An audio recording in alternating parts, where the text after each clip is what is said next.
Pall Gazette, 18 September. The Escaped Wolf. Perilous Adventures of Our Interviewer. Interview with the Keeper of the Zoological Gardens. After many inquiries and almost as many refusals, and perpetually using the words Pall Gazette as a sort of talisman, I managed to find the keeper of the section of the Zoological Gardens in which the wolf department is included.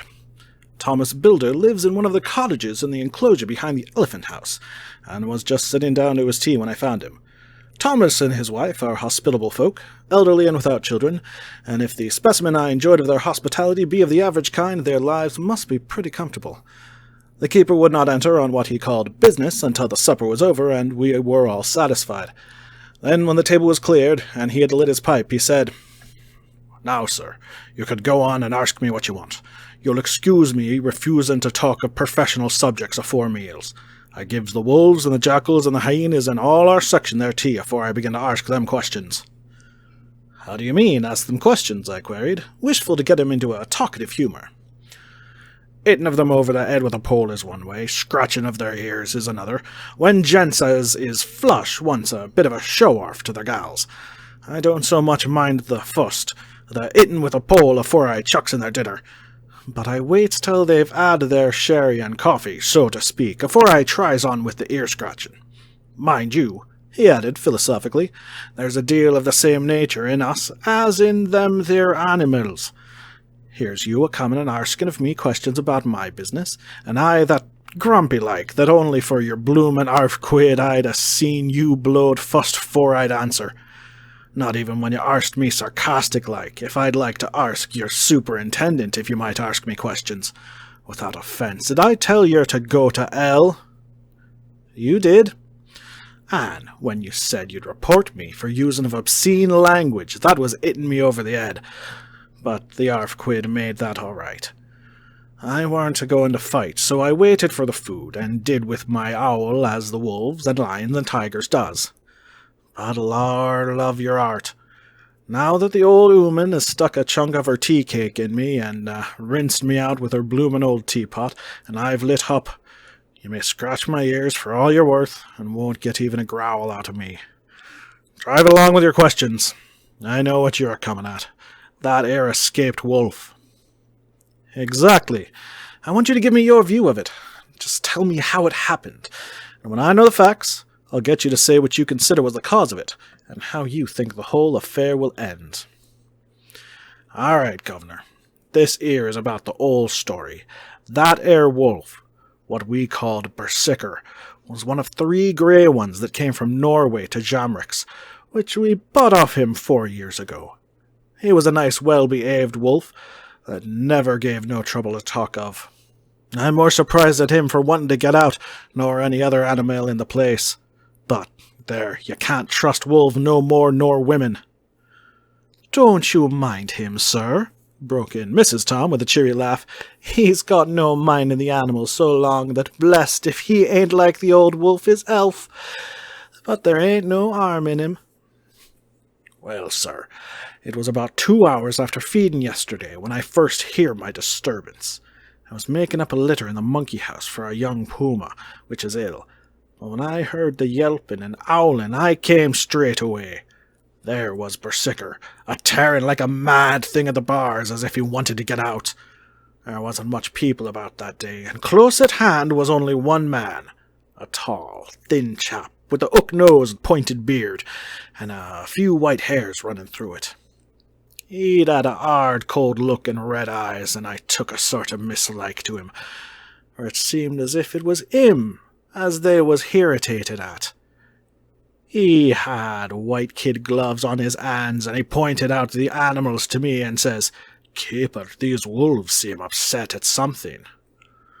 'Maybe it's you,' says I, for I did not like the airs as he give hisself. He didn't get angry, as I hoped he would, but he smiled a kinda insolent smile, with a mouthful of white sharp teeth. 'Oh no, they wouldn't like me,' he says. 'Oh yes, they would,' says I, imitating of him. 'They always like a bone or two to clean their teeth on about tea-time, which you has a bagful.' Well, It was a odd thing, but when the animals see us talking, they lay down, and when I went over to Berserker, he let me stroke his ears same as ever. That there man came over, and blessed, but if he didn't put in his hand and stroke the old wolf's ears too. Take care, says I, Berserker is quick. Never mind, he says, I'm used to him. Are you in the business yourself, I says, taking off me hat, for a man what trades in wolves, and cetera, is a good friend to keepers. No, says he, not exactly in the business, but I have made pets a several. And with that, he lifts his hat as polite as a lord and walks away. Old Berserker kept a looking arter, him till he was out of sight, then went and lay down in a corner and wouldn't come out for the whole evening. Well, last night, so soon as the moon was up, the wolves here all began owling. There warn't nothing for them to owl at. There warn't no one near, except someone that was evidently a-calling a dog somewheres out back of the gardens in the park road. Once or twice I went out to see that all was right, and it was. And then the owling stopped, just before 12 o'clock. I just took a look round afore turning in, and bust me, but when I came opposite to old Berserker's cage, I see the rails broken and twisted about and the cage empty. And that's all I know for certain. Did anyone else see anything? One of our gardeners was a-comin' home about that time from a harmony, when he sees a big grey dog comin' out through the garden edges. At least so he says, but I don't give much for it myself, for if he did, he never said a word about it to his missus when he got home, and it was only after the escape of the wolf was made known, and we had been up all night a-hunting of the park for Berserker, that he remembered seeing anything. My own belief was that the harmony had got into his head. Now, Mr. Builder, can you account in any way for the escape of the wolf? Well, sir, he said, with a suspicious sort of modesty, I think I can, but I don't know as how you'd be satisfied with the theory. Certainly I shall. If a man like you, who knows the animals from experience, can't hazard a good guess at any rate, who is even to try? Well then, sir, I accounts for it this way. It seems to me that ere wolf escaped, simply because he wanted to get out. From the hearty way that both Thomas and his wife laughed at the joke, I could see that it had done service before, and that the whole explanation was simply an elaborate sell. I couldn't cope in badinage with the worthy Thomas, but I thought I knew a surer way to his heart, so I said, Now, Mr. Builder, we'll consider that first half-sovereign worked off, and this brother of his is waiting to be claimed when you've told me what you think will happen. Right you are, sir, he said briskly. You'll excuse me, I know, for a chaffing of you, but the old woman here winked at me, and which was as much as telling me to go on. Well, I never, said the old lady. My opinion is this. That ere wolf is a hiding of somewheres. The gardener what didn't remember said he was a-galloping northward, faster than a horse could go, but I don't believe him, for, you see, wolves don't gallop no more nor dog does, they not being built that way. Wolves is fine things in a storybook, and I dare say that when they gets in packs and does be chivying something that's more afeard than they is, they can make a devil of a noise and chop it up whatever it is. But, Lord bless you, in real life a wolf is only a low creature, not half so clever or bold as a good dog, and not half a quarter so much fight in him. This one ain't been used to fighting, or even to providing for hisself, and more like he's somewhere round the park a-hiding and a-shivering of, and, if he thinks at all, wondering where he is to get his breakfast from, or maybe he's got down some area and is in a coal cellar. My eye, won't some cook get a rum start when she sees his green eyes a-shining at her out of the dark? If he can't get food, he's bound to look for it, and mayhap he may chance to light on a butcher's shop in time. If he doesn't, and some nursemaid goes a-walking off with a soldier, leaving of the hinfant in the perambulator, Well then, I shouldn't be surprised if the census is one babby the less. That's all. I was handing him the half-sovereign when something came bobbing up against the window, and Mr. Builder's face doubled its natural length with surprise. "God bless me," he said, "if there ain't old Persicker come back by yourself." He went to the door and opened it, a most unnecessary proceeding it seemed to me. I have always thought that a wild animal never looks so well as when some obstacle of pronounced durability is between us. A personal experience has intensified rather than diminished that idea. After all, however, there is nothing like custom, for neither Builder nor his wife thought any more of the wolf than I should of a dog. The animal itself was as peaceful and well-behaved as that father of all picture wolves, Red Riding Hood's quondam friend, whilst moving her confidence in masquerade. The whole scene was an unutterable mixture of comedy and pathos. The wicked wolf, that for half a day had paralyzed London and set all the children in town shivering in their shoes, was there in a sort of penitent mood, and was received and petted like a sort of vulpine prodigal son. Old Builder examined him all over with most tender solicitude, and when he had finished with his penitence, said, "There, I knew the poor old chap would get into some kind of trouble. Didn't I say it all along? Here's his head all cut and full of broken glass. He's been a-getting over some bloomin' wall or other. It's a shame that people are allowed to top their walls with broken bottles. This here's what come of it. Come along, Persicker." He took the wolf and locked him up in a cage, with a piece of meat that satisfied, in quantity at any rate, the elementary conditions of a fatted calf, and went off to report. I came off too, to report the only exclusive information that is given today regarding the strange escapade at the zoo. Dr. Seward's Diary. 18 September. Just off for train to London. The arrival of Van Helsing's telegram filled me with dismay. A whole night lost, and I know by bitter experience what may happen in a night. Of course it is possible that all may be well, but what may have happened? Surely there is some horrible doom hanging over us that every possible accident should thwart us in all we try to do. I shall take this cylinder with me, and then I can complete my entry on Lucy's phonograph. Dr. Seward's Diary. 18 October. I drove at once to Hillingham and arrived early.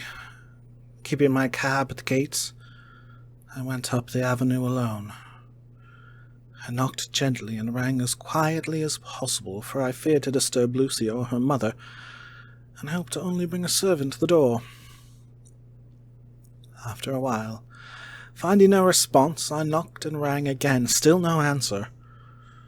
I cursed the laziness of the servants that they should lie abed at such an hour, for it was now 10 o'clock, and so rang and knocked again, but more impatiently, but still without response. Hitherto I had blamed only the servants, but now a terrible fear began to assail me. Was this desolation but another link in the chain of doom which seemed drawing tight around us? Was it indeed a house of death to which I had come too late? I knew that minutes, even seconds of delay might mean hours of danger to Lucy, if she had had again one of those frightful relapses, and I went round the house to try if I could find by chance an entry anywhere. I could find no means of ingress. Every window and door was fastened and locked, and I returned baffled to the porch. As I did, I heard the rapid pit-pat of a swiftly driven horse's feet. I stopped at the gate, and a few seconds later I met Van Helsing running up the avenue.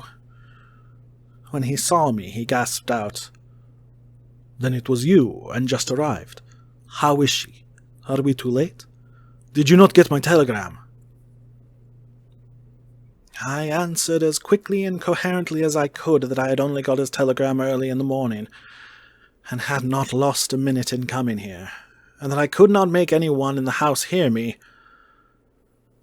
He paused and raised his hat as he said solemnly, "Then I fear we are too late.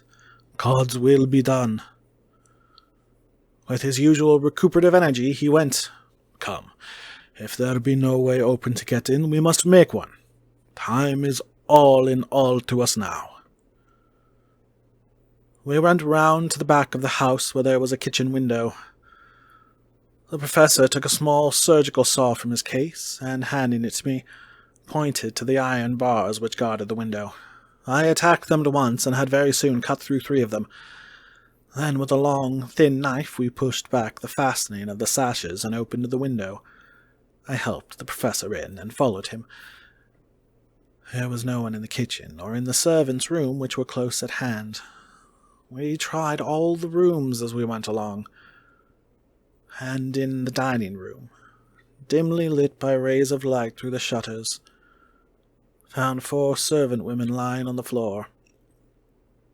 There was no need to think them dead, for their stertorous breathing and the acrid smell of laudanum in the room left no doubt as to their condition. Van Helsing and I looked at each other, and as we moved away he said, "We can attend to them later."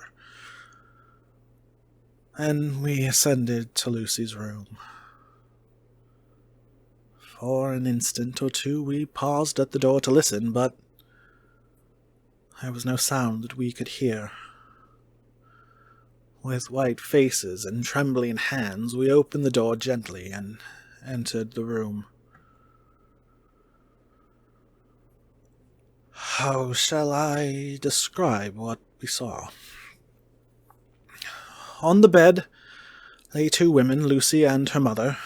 The latter lay farthest in, and she was covered with a white sheet, the edge of which had been blown back by the draught through the broken window, showing the drawn white face and the look of terror fixed upon it. By her side lay Lucy, with face white and still more drawn. The flowers which had been round her neck we found upon her mother's bosom, and her throat was bare, showing the 2 little wounds which we had noticed before, but looking horribly white and mangled. Without a word, the professor bent over the bed, his head almost touching poor Lucy's breast. Then he gave a quick turn of his head, as of one who listens, and leaping to his feet, he cried out to me, "It is not yet too late. Quick, quick, bring the brandy." I flew downstairs and returned with it, taking care to smell and taste it, lest it too were drugged like the decanter of sherry which I found on the table. The maids were still breathing, but more restlessly, and I fancied that the narcotic was wearing off. I did not stay to make sure, but returned to Van Helsing. He rubbed the brandy, as on another occasion, on her lips and gums, and on her wrists and the palms of her hands. He said to me, "I can do this, all that can be at the present. You, go wake those maids, flick them in the face with a wet towel, and flick them hard. Make them get heat and fire and a warm bath. This poor soul is nearly as cold as that beside her. She will need to be heated before we can do anything more." I went at once, and found little difficulty in waking 3 of the women. The 4th was only a young girl, and the drug had evidently affected her more strongly, so I lifted her on the sofa and let her sleep. The others were dazed at first, but as remembrance came back to them, they cried and sobbed in a hysterical manner. I was stern with them, however, and would not let them talk. I told them that 1 life was bad enough to lose, and that if they delayed, they would sacrifice Miss Lucy. So, sobbing and crying, they went about their way, half-clad as they were, and prepared fire and water. Fortunately, the kitchen and boiler fires were still alive, and there was no lack of hot water. We got a bath, and carried Lucy out as she was, and placed her in it. Whilst we were busy chafing her limbs, there was a knock at the hall door. One of the maids ran off, hurried on some more clothes, and opened it. Then she returned and whispered to us that there was a gentleman who had come with a message from Mr. Holmwood. I bade her simply tell him that he must wait, for we could see no one now. She went away with the message, and, engrossed with our work, I clean forgot all about him. I never saw in all my experience the professor work in such deadly earnest. I knew, as he knew, that it was a stand-up fight with death, and in a pause told him so. He answered me in a way that I did not understand, but with the sternest look that his face could wear. If that were all, I would stop here where we are now and let her fade away into peace, for I see no light in life over her horizon. He went on with his work with, if possible, renewed and more frenzied vigor. Presently we began to be conscious that the heat was beginning to be of some effect. Lucy's heart beat a trifle more audibly to the stethoscope, and her lungs had a perceptible movement. Van Helsing's face almost beamed, and as we lifted her from the bath and rolled her in a hot sheet to dry, he said to me, "The first gain is ours. Check to the king." We took Lucy into another room, which had by now been prepared, and laid her in bed and forced a few drops of brandy down her throat. I noticed that Van Helsing tied a soft silk handkerchief round her throat. She was still unconscious, and was quite as bad as, if not worse than, we had ever seen her. Van Helsing called in one of the women and told her to stay with her, and not to take her eyes off her till we returned, and then beckoned me out of the room. "We must consult as to what is to be done," he said, as we descended the stairs. In the hall he opened the dining room door and we passed in, he closing the door carefully behind him. The shutters had been opened, but the blinds were already down, with that obedience to the etiquette of death which the British woman of the lower classes always rigidly observes. The room was therefore dimly dark. It was, however, light enough for our purposes. Van Helsing's sternness was somewhat relieved by a look of perplexity.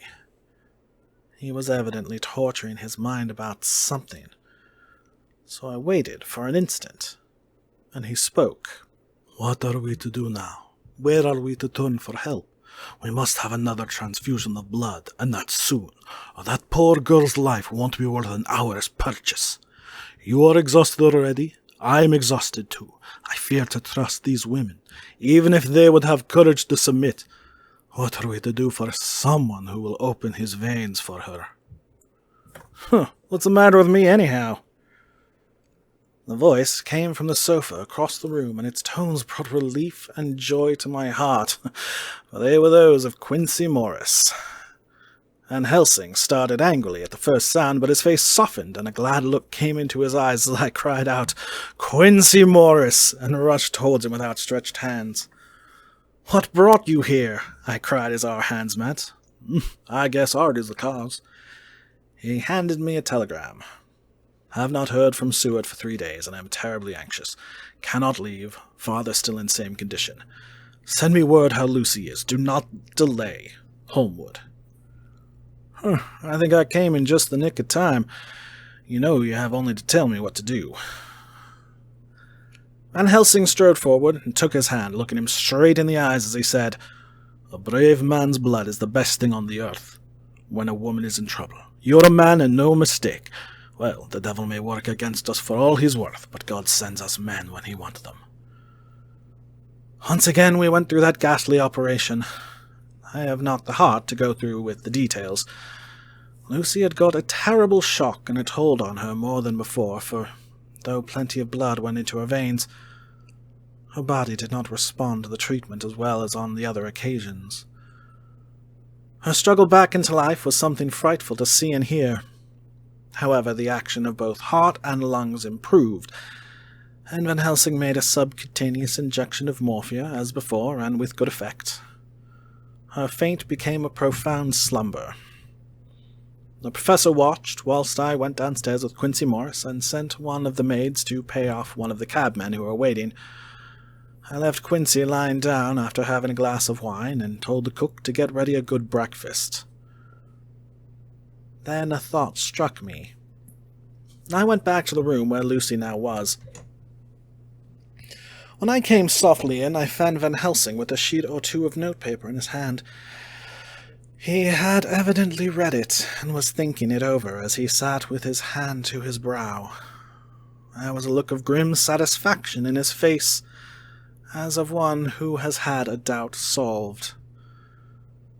He handed me the paper, saying only, "It dropped from Lucy's breast when we carried her to the bath." When I had read it, I stood looking at the professor, and after a pause asked him, "In God's name, what does it all mean? Was she, or is she mad? Or what sort of horrible danger is it?" I was so bewildered that I did not know what to say more. Van Helsing put out his hand and took the paper, saying, "Do not trouble about it now. Forget for the present. You shall know and understand it all in good time, but it will be later. And now, what is it that you came to me to say?" This brought me back to fact, and I was all myself again. "I came to speak about the certificate of death. If we do not act properly and wisely, there may be an inquest, and that paper would have to be produced. I am in hopes that we need have no inquest, for if we had it, would surely kill poor Lucy if nothing else did. I know, and you know, and the other doctor who attended her knows, that Mrs. Westenra had a disease of the heart, and we can certify that she died of it. Let us fill up the certificate at once, and I shall take it myself to the registrar and go on to the undertaker." "Oh, good. Oh, my friend John. Well thought of. Truly Miss Lucy, if she be sad in the foes that beset her, is at least happy in the friends that love her.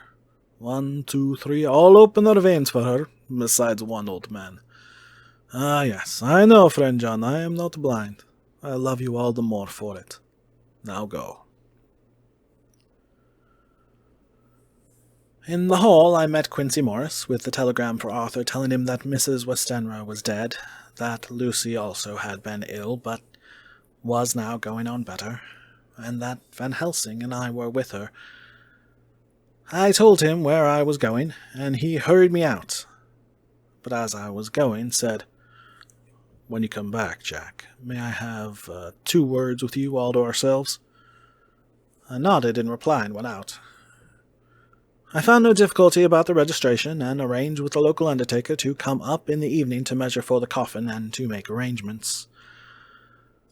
When I got back, Quincy was waiting for me. I told him I would see him as soon as I knew about Lucy, and went up to her room. She was still sleeping, and the professor seemingly had not moved from his seat at her side. From his putting his finger to his lips, I gathered that he expected her to wake before long, and was afraid of forestalling nature.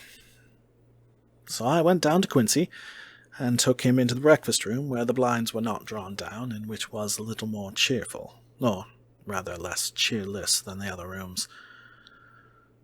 When we were alone, he said to me, "Jack Seward, I don't want to shove myself in anywhere where I've no right to be. But this is no ordinary case. You know I loved that girl and wanted to marry her. But although that's all past and gone, I can't help feeling anxious about her all the same. What is it that's wrong with her?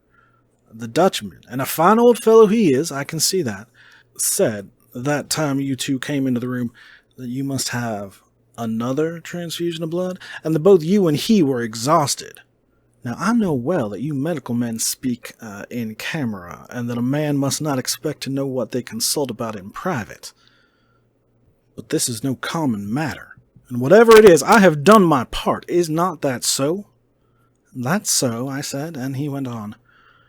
"I take it that both you and Van Helsing had done already what I did today. Is not that so?" "That's so. And I guess Art was in it, too. When I saw him 4 days ago down at his own place, he looked queer. I have not seen anything pulled down so quick since I was on the pampas and had a mare that I was fond of go to grass all in a night. One of those big bats that they call vampires had got at her in the night. And what with his gorge and the vein left open, there wasn't enough blood in her to let her stand up. And I had to put a bullet through her as she lay. Jack, if you may tell me without betraying confidence, Arthur was the first, is that not so?" As he spoke, the poor fellow looked terribly anxious. He was in a torture of suspense regarding the woman he loved, and his utter ignorance of the terrible mystery which seemed to surround her intensified his pain. His very heart was bleeding, and it took all the manhood of him, and there was a royal lot of it too, to keep him from breaking down. I paused before answering, for I felt that I must not betray anything which the professor wished kept secret. But already he knew so much, and guessed so much, that there could be no reason for not answering, so I answered in the same phrase. That's so. And how long has this been going on? About 10 days. 10 days? And I guess, Jack Seward, that poor, pretty creature that we all love has had put into her veins within that time the blood of 4 strong men. Man alive, her whole body wouldn't hold it. Then, coming close to me, he spoke in a fierce half-whisper. What took it out?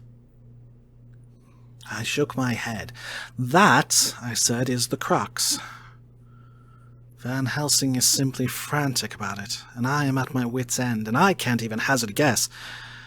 There has been a series of little circumstances which have thrown out all our calculations as to Lucy being properly watched. But these shall not occur again.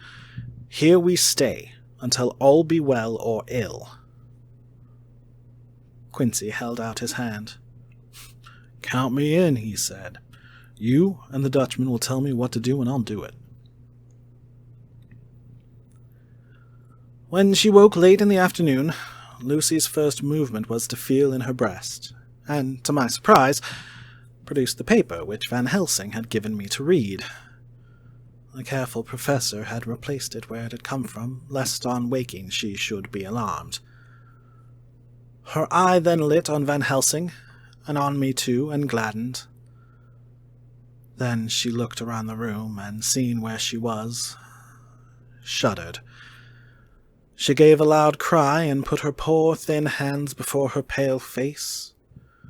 We both understood what that meant, that she had realized to the full her mother's death. So we tried what we could to comfort her. Doubtless sympathy eased her somewhat, but she was very low in thought and spirit, and wept silently and weakly for a long time. We told her that either or both of us would now remain with her all the time, and that seemed to comfort her. Towards dusk she fell into a doze. Here a very odd thing occurred. Whilst still asleep, she took the paper from her breast and tore it in two. Van Helsing stepped over and took the pieces from her. All the same, however, she went on with the action of tearing, as though the material were still in her hands. Finally, she lifted her hands and opened them as though scattering the fragments. Van Helsing seemed surprised, and his brows gathered as if in thought. But he said nothing.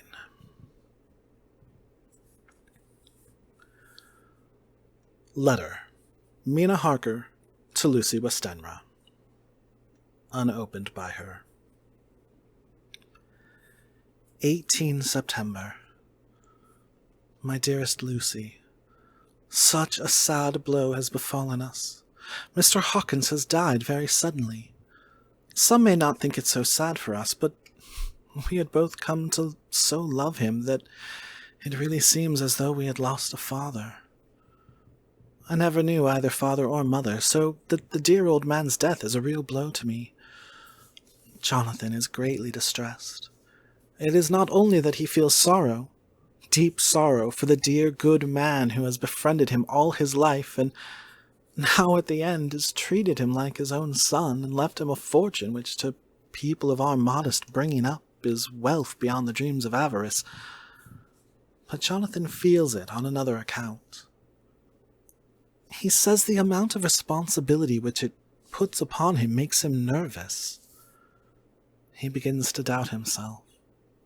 I try to cheer him up, and my belief in him helps him to have a belief in himself. But it is here that the grave shock that he experienced tells upon him the most.